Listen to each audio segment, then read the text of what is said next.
Hello everyone, welcome to a new video of the indicator store, and today let me explain the differences between a very well-known indicator, the Supertrend, and our improvement, the ATR BarColor.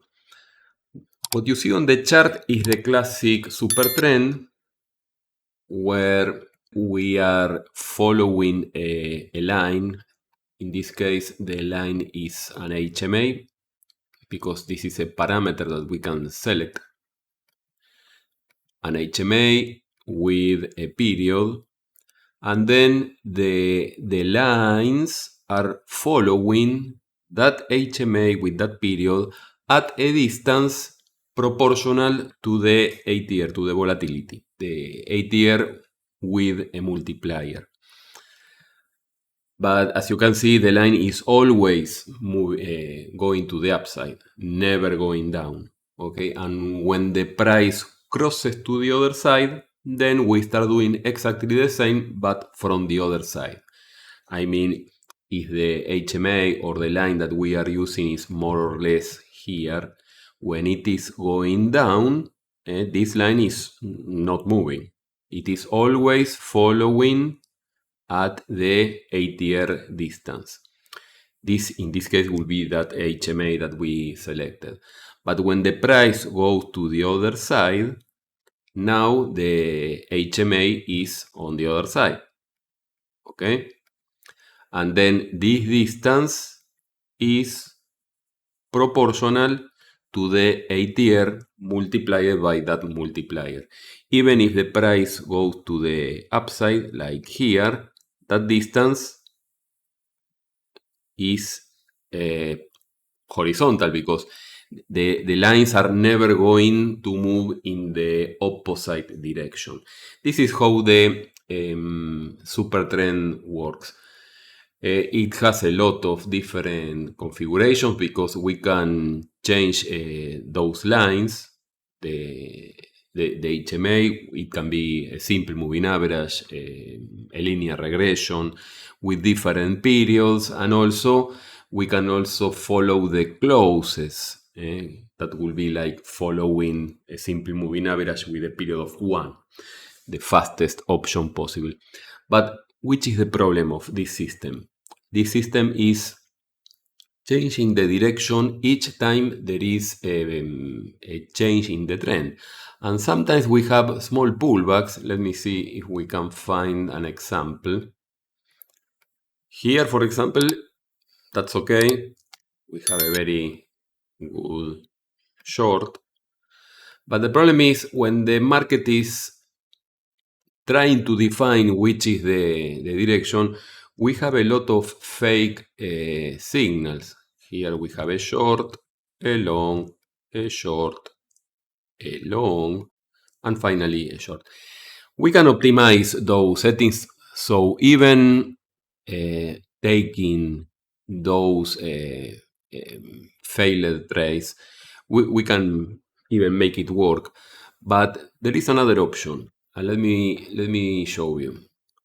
We can add a third state, neutral, because this indicator has only two states, going up, going down.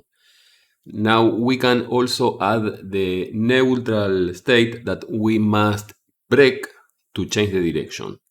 And this is the ATR BarColor. The ATR BarColor, as you can see here on the parameters, has more or less the same parameters than the Supertrend. It only adds the strength of a swing because we need to break a pivot. And let me show you. Just to compare, let me place all this area so we can see the differences for the same settings on Supertrend and ATR BarColor. So for the same parameters, and the parameters are an HMA with a period of 21, those lines are following an HMA 21, and the line at a distance of the ATR 14 multiplied by this multiplier. Okay, so we turn off the Supertrend and turn on the ATR BarColor with the same settings. Okay, HMA with a period of 21, and the ATR has a length of 14 with a multiplier of 2.618. But we are using a pivot of 10 bars. We need to break a pivot of 10 bars. When we click on apply, we can see now that the signals are the same. The lines are the same. But you can see here, we don't get longs. We get only shorts, even if the lines are the same. And why? Let me show you. We can use this as a system to enter short on the classic signal, exit that short, and if this signal is present, enter long. And for example, here we can enter short, but we don't see an enter long, only exit short. The exit signal is optional, okay, but you can use it or not. But the most important is we don't enter long here. You can see that the bars are color yellow. So this is the neutral state. Also, as you can see, this indicator has everything exposed on plots. We can see at the bottom we have the trend currently in 0 because it is neutral. On this area it is negative because it is trending down. And we also have the entries and exit signals available to be used from a script, builder, or even markers if you want to automate them. If you have any questions or comment, you can contact me on the chat room that we have on Discord. The access is free and the instructions are on the description of this video. Thank you everyone. Bye bye.